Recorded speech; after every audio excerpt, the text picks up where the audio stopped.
അലമുറയിട്ട് കരയുന്ന നിതിൻ്റെ കുടുംബം, നിതിൻ്റെ അച്ഛൻ, നിതിൻ്റെ അമ്മ, നിതിൻ്റെ സഹോദരി, അതുപോലെ തന്നെ നിതിൻ്റെ സഹോദരി, ഭർത്താവ്, കുടുംബാംഗങ്ങൾ, ഇതെല്ലാം കണ്ട് മനസ്സ് വിങ്ങിപ്പോയി തേങ്ങി. അല്ലാതെ നമ്മൾ ആ വീഡിയോകൾ കണ്ടിരിക്കാൻ പറ്റില്ല. ആ വീഡിയോ എല്ലാം നമുക്ക് കാണാനേ പറ്റില്ല. ഇത് കണ്ട് നമ്മളുടെ മനസ്സും മരച്ചു പോവുകയാണ്. ഇന്നത്തെ വിദ്യാഭ്യാസം എവിടെ എത്തി നിൽക്കുന്നു നമ്മുടെ വിദ്യാഭ്യാസം എന്ന്. ഒരു ടീച്ചർ എന്ന് പറയുന്നത്, ഒരു ഫാക്കൽറ്റി എന്ന് പറയുന്നത്, ആ കുട്ടികളെ ചേർത്ത് പിടിക്കേണ്ട ഫാക്കൽറ്റി, കുട്ടികളെ അവരുടെ ലക്ഷ്യത്തിൽ എത്തിക്കേണ്ട ടീച്ചേഴ്സ്, മാതാപിതാ, ഗുരു, ദൈവം. ഗുരു കഴിഞ്ഞിട്ടാണ് നമ്മൾ ദൈവത്തിനും കൂടി സ്ഥാനം നൽകുന്നത്, അല്ലേ? വളരെ പവിത്രമായ ഒരു ബന്ധമാണ് ഗുരു ശിഷ്യ ബന്ധം എന്ന് പറയുന്നത്. ഒരു ജാതി, ഒരു മതം, ഒരു ദൈവം എന്നുള്ള ആശയം പകർന്നു തന്ന ശ്രീനാരായണ ഗുരുസ്വാമിയുടെ നാട്ടിൽ തന്നെയാണ് ഈ സംഭവം നടന്നിരിക്കുന്നത്.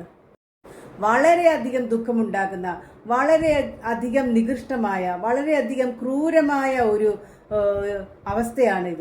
ഇന്ത്യൻ കോൺസ്റ്റിറ്റ്യൂഷൻ എഴുതി തീർത്ത ഡോക്ടർ അംബേദ്കറെ ഒരു നിമിഷം ഓർത്തു നോക്കൂ. അദ്ദേഹം ഏത് ജാതിയിൽ നിന്നാണ് വന്നതെന്ന്. ഡോക്ടർ രാമൻ സംഗീത എന്ന് പറയുന്ന പേര് എത്ര വിശുദ്ധമായ പേര്, എത്ര നല്ല പേരാണ്. പക്ഷെ ആ പേരിൻ്റെ അകത്ത് ഇത്തരത്തിലുള്ള പൈശാചികമായ സ്വഭാവം ഒളിച്ചിരിപ്പുണ്ടെന്ന് ആരെങ്കിലും അറിഞ്ഞിട്ടുണ്ടോ? പിന്നെ ഇതുപോലുള്ളവർ ഈ സമൂഹത്തെ അധ്യാപകരാകാൻ യോഗ്യരാണോ? അല്ല, ഇവർക്ക് ഒരു യോഗ്യതയുമില്ല. ആ രാമനും സംഗീതയ്ക്കും അറിയില്ല എന്നുണ്ടോ ഇപ്പോഴും നമ്മളെ ഭരിക്കപ്പെടുന്ന ഈ കോൺസ്റ്റിറ്റ്യൂഷൻ എഴുതിയുണ്ടാക്കിയത് ഒരു ദളിത് ആയ ഡോക്ടർ അംബേദ്കർ ആണെന്ന് അവർ മറന്നുപോയിട്ടുണ്ടോ?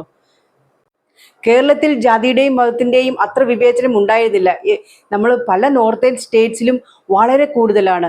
ഈയിടെയാണല്ലോ ഒരു IAS ഓഫീസർ UP-യിൽ 2022 ബാച്ചിൽ അദ്ദേഹം ഏപ്രിലിൽ റിസൈൻ ചെയ്തു.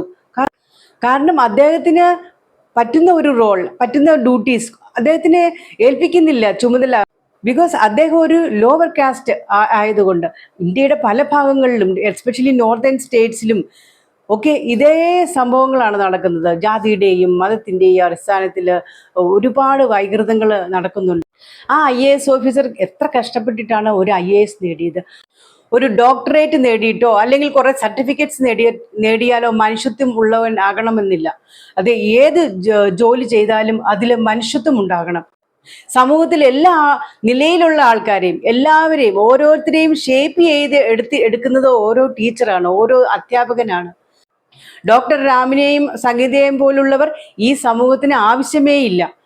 ഇനിയും എനിക്ക് സഹതാപം തോന്നുന്നത് അവിടുത്തെ നിതിൻ രാജിന്റെ സഹപാഠികളോടും അവിടുത്തെ മറ്റ് ഫാക്കൽറ്റീസിനോടുമാണ്. ഒരു പ്രാവശ്യമെങ്കിലും നിങ്ങൾ ഇങ്ങനെയുള്ള സംഭവങ്ങൾ ഉണ്ടാകുന്നു എന്ന് ഈ സോഷ്യൽ മീഡിയയെങ്കിലും ആരോടെങ്കിലും ഒന്ന് തുറന്നു പറഞ്ഞിരുന്നെങ്കിൽ, അല്ലെങ്കിൽ സോഷ്യൽ മീഡിയയിൽ ഫേസ്ബുക്കിലെങ്കിലും ഒരു കുറിപ്പിട്ടിരുന്നെങ്കിൽ ജനങ്ങൾ ഏറ്റെടുത്തേനെ.